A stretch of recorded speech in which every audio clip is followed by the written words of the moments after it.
빨리빨리 나갈 겁니다. 그러므로 주께서 친히 징조를 너희에게 주실 것이라. 보라, 처녀가 잉태하여 아들을 낳을 것이요 그 이름을 임마누엘이라 하리라. 이것은 인간 세상의 사람의 관념으로는 이해할 수 없는 징조죠. 처녀가 잉태하여 아들을 낳는 징조는. 마태복음에서 1장 21절로 23절에서 인용이 됐어요. 아들을 낳으니 이름을 예수라 하라.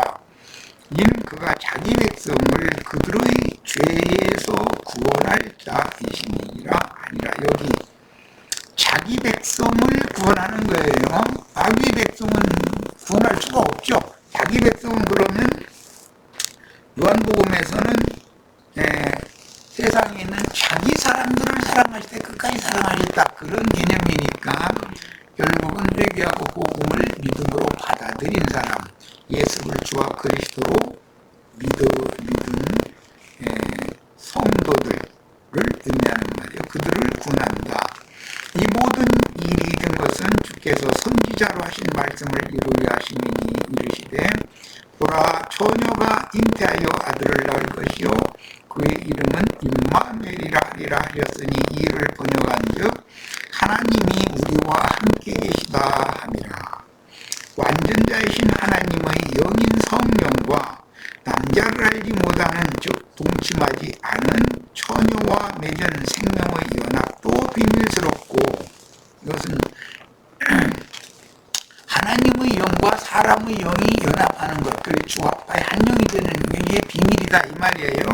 설명을 안 해야 되는데 또 오해할까 봐서 영과 유연합했다 이렇게 생각하면 안 되니까. 처녀 생식을 통해서 인류의 구원자, 이건 더 비밀스럽죠. 마리아라는 사람을 통해서 사람이신 예수님이 영으로는 아버지의 영과 한 영을 가진 그런 분이 세상에 보내심을 받았다. 이건 참 비밀스러운 것이죠. 사람의 무슨 과학적인 근거나 무슨 인간 세상의 관념으로는 도저히 이게 이해되기가 어려운 문제예요. 하나님이 사람에게 오시는 수단을 은혜라고 하며 하나님의 은혜를 받아들이는 수단인 영접 받아들인다 이 말이에요. 믿음이라고 하므로 은혜와 믿음이라는 수단을 통해서 생명의 연합이, 영적 생명의 연합이 맺어지는 것은 이건 비밀이다 이런 말이에요. 하나님의 은혜와 사람에게 계시로 주신 믿음은 하나님께로부터 계시된 큰 비밀이니 능치 못함이 없는 은혜와 믿음의 비밀입니다. 대저 하나님의 말씀은 능치 못함이 없느니라. 하나님의 말씀이 예언된 때에 이렇게 응하는 것, 이거 참 비밀이라는 거죠. 하나님의 일하심을 꿈으로 현몽하셨다 그랬는데 이건 계시해 주셨다, 꿈으로 나타냈다 그런 말인데, 현몽해 주신 내용들을 현실에 적용해서 요셉과 마리아가 말씀을 믿었죠. 이것은 또한 이 믿음이 비밀이죠. 이 믿음의 비밀을 가진 자라야 교회를 인도할 수 있는 장로, 그 자격이 있다 그랬어요.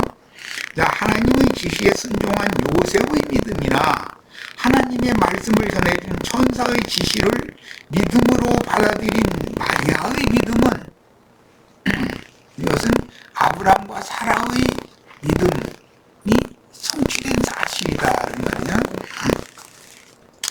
그 다음 요셉과 마리아가 주기사자가 보여준 꿈, 현몽에 순종하는 것은 믿음의 조상인 아브라함 부부가 메소포타미아에 있을 때 나타나신 영광의 하나님께서 지시하신 대로 본토 친척 아비집을 떠나 가나안 땅으로 간 믿음으로 시작하여 이삭을 모리아산 지단에 번제로 드린 믿음의 결국으로 확정한 것과 같다. 그러니까 믿음은 처음 믿음의 시작이 있을 것이고 온전한 믿음으로 믿음의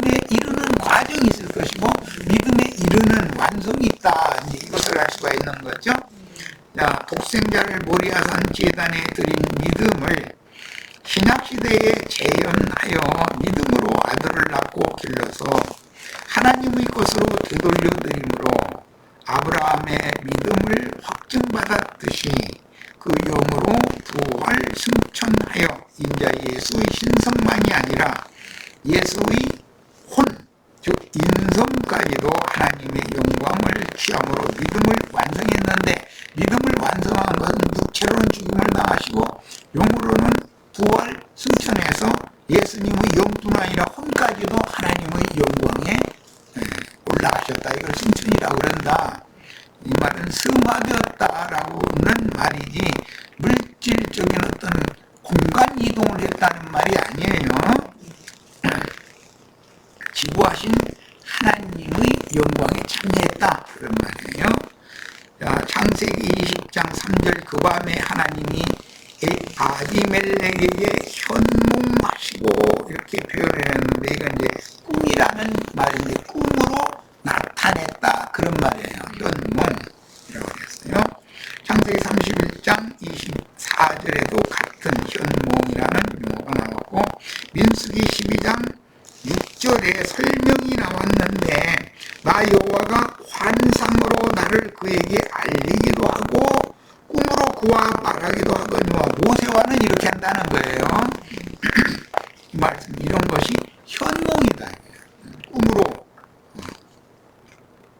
알린다, 그와 말한다. 이 말은 야곱이 발단아람으로 갈 때 돌베기하고 깊이 잠들었을 때 꿈을 꾼 것으로 상징이 됐어요.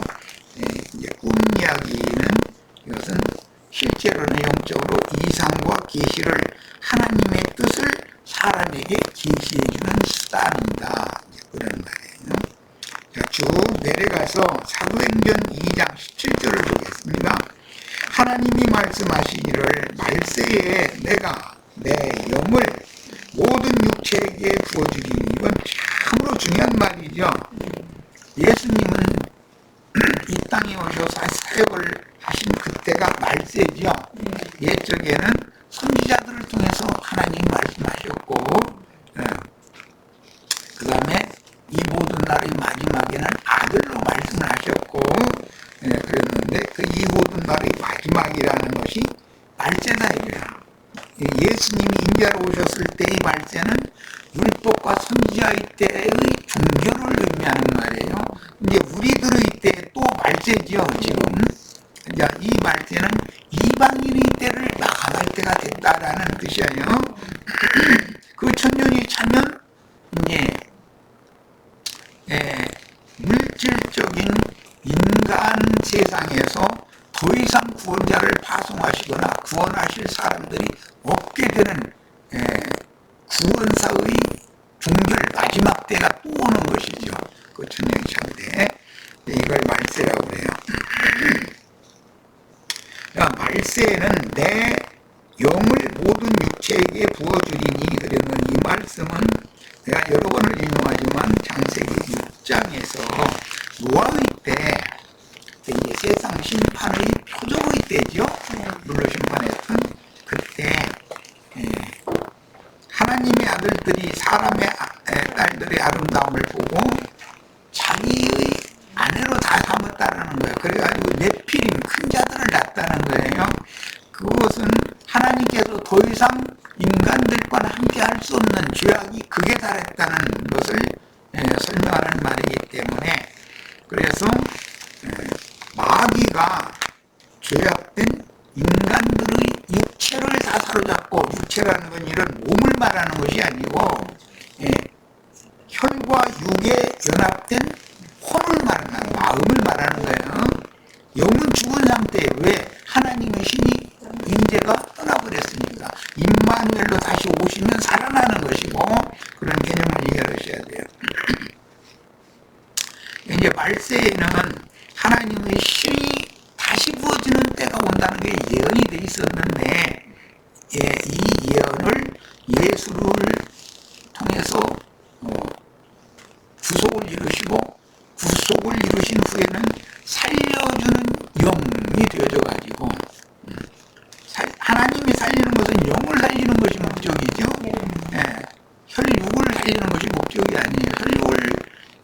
살리는 것은 이적 기사 그 목사들이나 신부들이 베푼다고 행한다고 그러는데 그건 그러지 말고 육신의 몸에 병이 있어서 죽음의 병이 오면 병원에 가서 치료를 해서 생명 연장을 할 수 있는 만큼 받는 거는 그것은 인지상정인 것이고, 실제로는 더 중요한 것은 죽은 영이 위에 계신 하나님의 성령으로 말미암아 거듭나서 살리심을 받는 것을 성경이 말한다 그 말이에요. 그런데 엊그제 우리 말씀을 나눌 때는 예수님은 성령으로 그분의 영이 잉태되어 있는 상태였기 때문에 예수의 영은 거듭날 필요가 없다. 처음부터 하나님과 하나다. 그러나 우리는 마귀와 영은 하나님이 떠난 상태이고 육신의 마음, 육신에 있는 자들이라는 육신에 있는 혼이다 이 말인데, 원론대로 하자면 그런 사람들을 죄인이라고 그러죠. 죄인은 육에 있는 자들이다 이거예요. 그들은 영에 있는 자들이 아니고 육에 있는 자들은 죄인이라고 그런다. 왜? 육체 속에는 죄가 거하면서 왕노릇하니까. 자, 그래서 구속받고 거듭난 영과 새 마음 안에는 예수님이 임마누엘의 하나님으로 세상 끝날까지 함께 하시는 것이죠. 자, 이 차이를 이해를 하셔야 돼요. 그래서 죄인과 그리스도인이라는 것을 이렇게 구분을 하는 것이다. 자, 다니엘 1장 17절 인용구를 봅니다. 하나님이 이 네 소년에게, 다니엘과 그 세 친구죠, 학문을 주시고 모든 서적을 깨닫게 하시고 지혜를 주셨으니 다니엘은 또 모든 환상과 꿈을 깨달아 알더라. 그러니까 이상과 계시를 하나님께로 듣도 주신 이상과 계시를 능히 해석해낼 수 있는 능력이 있다. 이건 창세기 요셉이 그랬었죠. 마태복음 1장 20절 요셉이나 다니엘이나 다른 환상과 꿈을 깨달아서 이것을 익히 해석할 수 있는 사람을 하나님의 계시를 받은 자다 그렇게 표현을 하는 거고, 우리 형제 자매님들은 모두가 다 하나님께서 주시는 계시될 믿음을 받아서 믿어진 사람들은 여기 보면 서적을 깨닫게 한다, 학문과 서적을 깨닫게 한다는데 사실은 성경이죠. 성경에 예언된 모든 말씀들을 이게 무슨 의미라는 걸 영적으로 다 깨달을 수 있는 그런 지혜와 계시의 신이 오직이신 인간의 영을 살려주시고 그 마음에 빛을 반사하게 해서 명철한 사람이 되게 해주신다 그런 말이에요. 우리 형제 자매님들보다 더 명철한 사람은 세상의 대학교 교수님이 명철한 게 아니에요. 그 사람들은 세상에 대해서는 명철하지만 자신의 근원, 존재 의미와 가치와 목적, 자신의 사후세계, 영혼세계에 관해서는 깜깜하죠. 이런 사람들은 사실은 어둠에 잡힌 사람들이에요. 마태복음 2장 12절로 13절 그들은 꿈의 헤롯에게로 돌아가지 말라 지시하심을 받아, 여기 나온 그들은 동방의 현자들, 박사들이라고 번역을 했는데 현자들이다. 롯과 그 친구들이 동방의 현자들이죠. 아람 사람들인 거예요. 그러니까 나홀성 사람들이죠. 동방 박사들이라고 그래요. 그들은 욥과 그 친구들은 이미 그때도 욥이 그런 계시를, 이상을 하나님과 직접 대화도 하고 하나님 말씀을 듣기도 하고 또 환상을 보기도 하고 할 수 있었던 것은 동방 박사들의 똑같은 그 영이 동방 박사들에게 함께 하시기 때문이다. 그와 똑같은 영이 오늘 우리에게 함께 계시면 우리도 능히 하나님의 일에 대해서 깨닫고 하나님의 말씀을 사람의 말로 다른 사람들에게 설명해 줄 수가 있게 된다. 자, 마태복음 2장 19절입니다.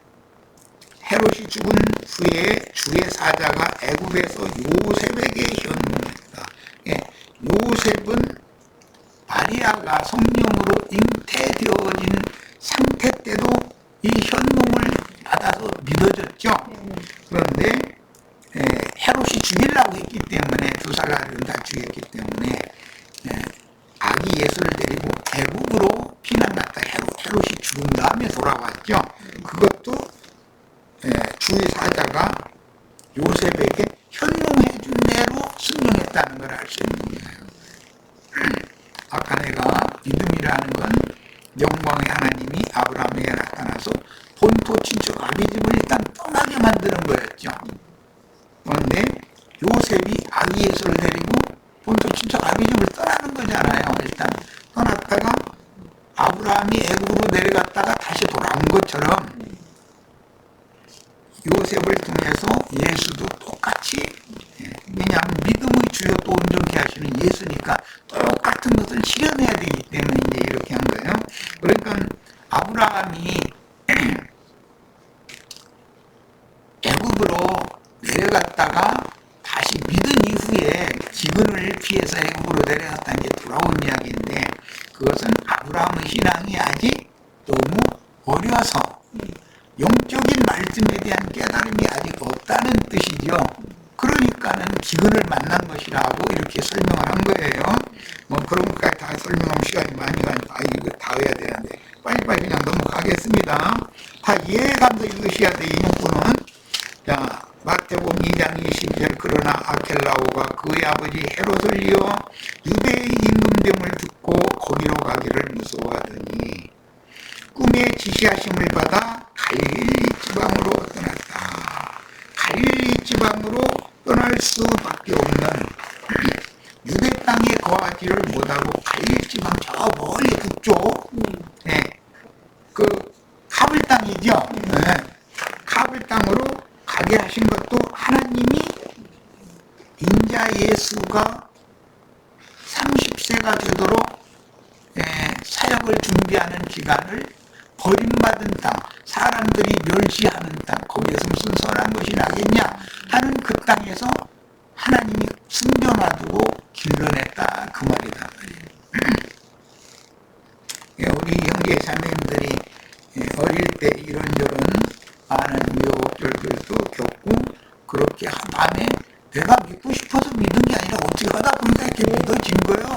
그래가지고 뭐 나도한 형제하고 이런 말씀 나누려고 작정하고 형제 자매님 나를 만난 게 아니에요. 이게 주님이 어떤 양을 누구에게 붙여서 오병하게 하시는 것이 하나님이 뜻이다. 이게 아담의 옆구리에서 갈빗대에서를 꺼내서 여자를 지어서 아담에게 다시 중요한 것, 그건 하나님의 비밀에 하나님의 행정에 속한 문제지 사람이 뭘 결심하고 뭐 하는 문제가 아니다는 거예요. 이거는.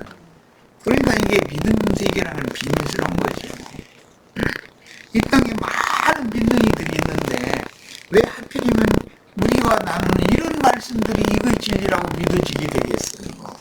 성당 다니는 사람들은 죽으나 사는 성당에 목숨 걸고 예배당 각 교파에 몸담고 있는 사람들은 자기네 교단 그것이 생명줄이라고 철석같이 믿고 있거든. 그런데 그런 데서 다 떠나서 이런 신앙생활을 하고 이런 말씀이 이해가 되어서 아멘이 되어지고, 이것은 하나님의 그 꿈, 그 환상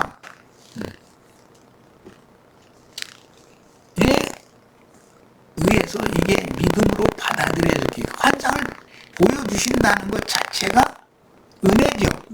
그럼 사람은 은혜를 받아들이는 거예요. 그럼 이제 은혜를 주시는 사람은 받아들여야죠. 그걸 믿음이라고 해요. 은혜와 믿음은 하나님의 신이 죄인된 인간에게, 육체에게 다시 돌아오는 통로가 되는 것이다. 21절 아들을 낳으리니 이름을 예수라 하라. 이름을 요셉이나 마리아가 진 게 아니죠.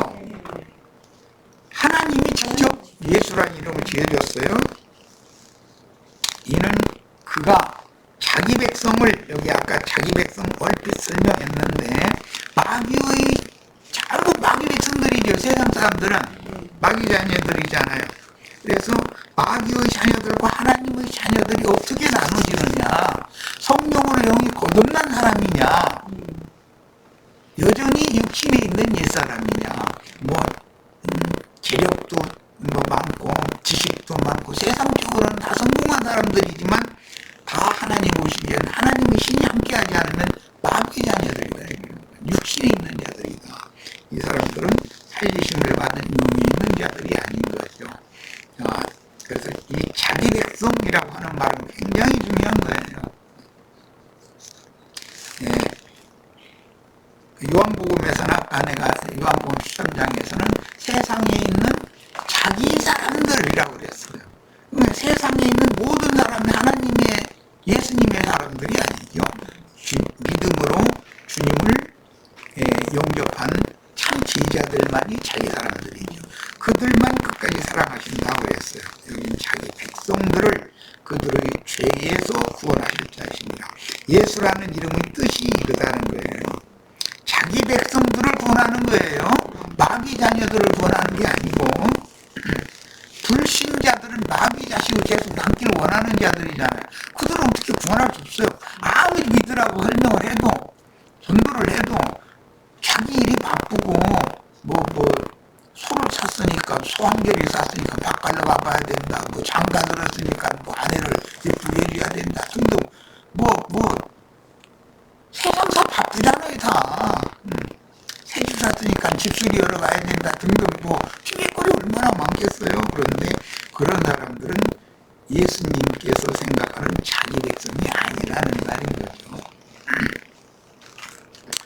자, 그리스도라 칭하는 예수라는 어구는 구약성경에서 반복적으로 예언된 오리라한 메시아가 사람으로 나신 예수를 염두에 두시는 표현인데, 예수라는 이름은 처녀 마리아의 성령으로 예수의 영과 혼과 몸, 예수라는 사람은 몸뚱아리만 가지고 태어난 건 아니죠. 그 속에 거듭날 필요가 없는 생명의 중심에는 영이 하나님과 하나님과 동등이 된 영과 그 다음 예수님의 인격, 정신, 마음을 가지고 겉사람과 속사람 양면을 다 가지고 세상에 오신 거예요. 그 겉부분은 마리아의 그 혈육의 몸을 빌린 것이고, 속부분은 하나님의 신으로 성령으로 그 영이 잉태되고, 그 다음에 모태에서 자라서 출문을 했고, 그 다음에 12세가 될 때까지 또 피난살이도 오고 애고에서 돌아오는 것도 있었고, 그 다음에 그 이후부터 30세가 될 때까지는 부모에게 순종하면서 자랐는데 지혜와 키가 함께 자라고 하나님이 보시기에 아름다워서 하나님과 사람이 보기에 아름다웠다, 이렇게 설명이 되어 있어요.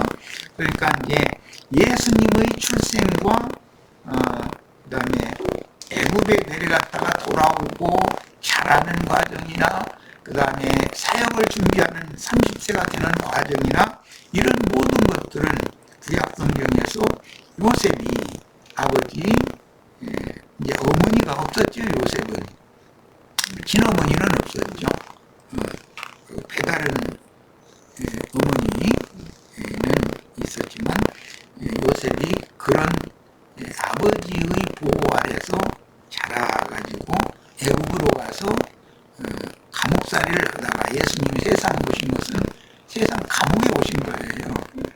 감옥살이를 하다가 30세가 되면 드디어 애굽의 총리가 되듯이 예수님이 30세쯤 되실 때부터 천국 복음을 전파하기 시작하는 얘기가 마태복음 중심이죠.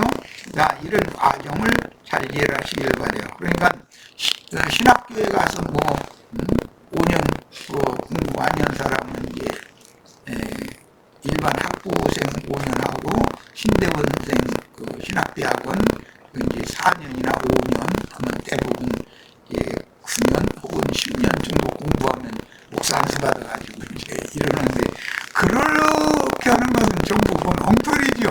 성경의 내용과는 너무 안 맞는 거예요, 그것이. 자, 본문에서 자기 백성 백성이란 율법의 저주 아래에 묶인 이스라엘 12지파이나 먼저 말씀을 받은 이스라엘을 율법의 저주에서 속량해 주시고 죽음의 권세에서 해방해 주는 구속과 위로부터 난 새 생명인 다시는 죽음이 없는 영생을 얻고 취한 후에 영생을 얻은 사람이나 영생을 더 취할 수가 있어요. 그리고 영생에 들어갈 수가 있는 거예요. 이제 영존하시는 하나님의 후사가 되는 신의 아들들을 낳는 모태와 같은 하나님의 나라를 이룹니다.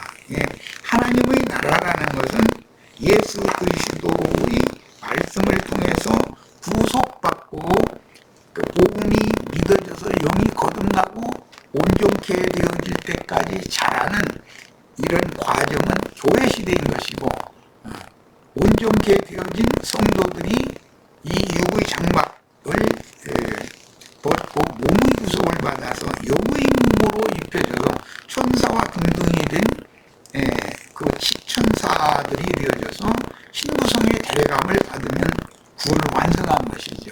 항상 이런 세 단계가 있어요. 자, 문제는 혈통적인 자기 백성들의 죄에서 구원하시는 메시아만이 아니라 마음에 새긴 율법의 저주에 묶인 이방인들도 회개하고 복음을 믿으면 자기 백성으로 받아주심으로 하나님의 백성이 처녀 이스라엘, 이것은 처녀 시온이라고도 했는데 신약에서는 처녀 교회죠. 교회가 되고 하나님 나라를 이루는 약속이 전제가 되는 것이다. 음녀 교회는 그리스도의 최종적인 배필이 될 수가 없는 것을 성경인지, 왜 가라지들 거짓 믿는 이들이 수가 많기 때문에 이런 말씀이 나오는 거다라는 거예요. 이걸 구분을 해야 되겠어요. 예배당에 나오면 구원받았고 죽은 다음 천당한다는 건 거짓말이죠. 그러므로 아브라함과 다윗의 자손으로 오신 예수님은 유대인만의 하나님이 아니고 이방인의 하나님도 되신다는 의미가 마태복음 1장 예수 그리스도의 세계 그 족보에 감춰져 있는 거다라는 거예요. 하나님 말씀을 받고 영의 빛을 받아 회개하고 복음을 믿으면 누구라도 지난 모든 범죄들을 간과해 주시어 정결한 자, 즉 의로운 자들인 처녀 이스라엘이라고 인정해 주심으로, 이것은 사람이 그렇게 되고 싶다 해서 되는 게 아니고 인위적인 무슨 숙생명파 이런 사람들처럼 내가 막 여자를 봐도 돌보도 하고 이런 것만 생각하고 돈을 봐도 무슨 황금을 보기를 돌같이 오고 이렇게 되려고 노력한다 해서 구원이 되는 게 아니죠. 이건 모두 하나님의 말씀에 따라서 회개하고 복음을 믿은 사람을 태를 고침받은 천으로 인정을 해주고 그 정결해진 태에 진리의 말씀을 종들을 보내서 가르쳐서 진리의 말씀으로 사람의 영이 거듭나게 하는 것은, 이것은 영의 일인 것이지 이것은 사람이 성령이 하시는 일을 사람이 할 수 있는 건 아니다라는 거예요. 그래서 성경의 약속대로 하나님의 자녀가 되는 권세를 얻은 신자들의 교회가 되기 때문입니다. 그러므로 그리스도라 칭하는 예수의 나심은 유대인으로 베들레헴에서 나신 인자 예수는 율법과 순지자를 완전케 하려고, 즉 구속을 위해 율법에 대하여는 죽고 하나님께 대하여 다시 살아나서 살려주는 영으로, 율법에 대하여 죽는 건 육체죠. 하나님께 대하여 사는 건 부활하시고 승천하신 영이란 말이에요. 영적으로 살려주는 영이 되셔서 다시 세상에 들어오려고 먼저 말씀을 받은 인자로 자기 땅 자기 백성들에게 오셨는데, 자기 땅 자기 백성들이라는 것은 구약의 하나님의 말씀을 받았다고 해서 자기 땅의 팔레스타인 땅에 사는 사람들이라 해서 예수님의 자기 땅이 자기 백성이 아니죠. 예수님의 땅은 새하늘과 새 땅 하는 새 우주를 말하는 것이니까, 그러니까 자기 땅의 자기 백성에 오셨다고 할 때 그것은 먼저 혈통적으로는 다윗의 후손으로 팔레스타인 땅의 인자 예수로 태어났지만 팔레스타인 땅에 유대교를 믿는 모든 사람들이 자기 백성이냐, 그게 아니고 예수님의 말씀을 믿음으로 받아들이고 따른 120명, 그 중에 12명만이 자기 땅 자기 백성이었던 거예요. 이건 굉장히 중요한 이야기를 지금 하는 거예요. 그 한 몸을 대속물로 드린 인자의 시체는 바위에 판 새 무덤에 장사했으나 그분의 영은 이 바위에 판이라는 성령 안에가 안식처예요. 그분의 영은 부활로 말미암아 바다들로 다시 나셨으므로 예수님이 사도행전 13장 33절에 보면 부활의 날에 내가 오늘날 너를 놔두다 그러셨죠. 그러니까 인자로 나신 나심이 있고 영으로 나신 나심이 있어요. 모든 신자들은 주님의 형제요 자매들이고 교회는 주님과 신자들의 오친이다. 교회는 누가 내 어머니냐 이렇게 말할 때 인자 예수의 어머니는 교회를 말한다는 거예요. 하나님의 아내가 된다 이거예요. 구약의 예표로는 아브라함의 아내인 사라가 우리 모든 믿는 이들과 인자 예수님의 어머니다. 우리는 주님과 부활하신 주님과 우리는 형제 자매들이 되는 관계예요. 자, 그리스도는 모든 죽은 자들에게 생명을 주로 그 영이 되어 재림하심으로 그 영을 믿음으로 받아들인 참 제자들의 속에 두 번째로 오셔서 인자로 오실 때는 초림이라고 그러죠. 첫 번째 오신 것이죠. 살려주는 영으로 오신 것은 재림이라고 그래요. 오셔서 영을 살려주심으로 누구의 영을? 자기 땅의 자기 백성의 영을 알려주신 거예요. 요한복음 14장 17절로 20절의 예언을 이루신 것입니다. 그러므로 인자로 나신 예수 그리스도와 그 영으로 나신 그 그리스도 예수에 대하여 분명한 이해를 하고 믿어지도록 하늘 문을 여시고 계시해 주시는 그리스도 예수 안에 있는 믿음. 기독교인들도 다 믿는다고 그러죠. 그런데 그게 거짓 믿음일 수도 있죠. 그리스도 예수로 말미암아 난 믿음, 그리스도 예수 안에 있는 믿음으로 나야 되기 때문에 이것을 계시로 받아야 되는 문제다. 믿음이라는 거는 사람이 믿습니다 한다고 해가지고 그게 믿음이 아닐 수도 있는 거죠. 가짜 믿음이죠. 자, 믿음의 비밀이 나에게 이루어지는 것입니다. 자, 여기까지 첫 시간에서